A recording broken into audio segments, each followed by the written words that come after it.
Bagyo na ang binabantayang low pressure area sa Northern Luzon at tinawag ng Bagyong Bising.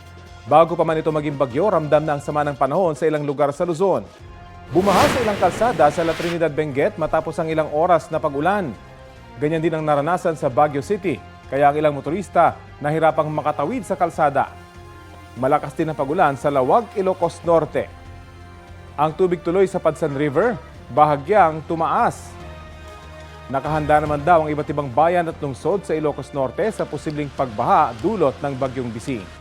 Naka-blue alert naman ang buong lalawigan ng Cagayan bilang paghahanda rin sa epekto ng Bagyong Bising. Ibig sabihin, nakahanda na ang mga gamit nilang pang-rescue at ang kanilang response cluster. Buong araw naman daw kahapon inulan ng Hermosa, Bataan. Karaniwang binabaha ang bayan kaya maraming marker doon para malaman kung gaano nakataas ang tubig. May mga lugar na ring nagsuspindi ng klase dahil sa masamang panahon.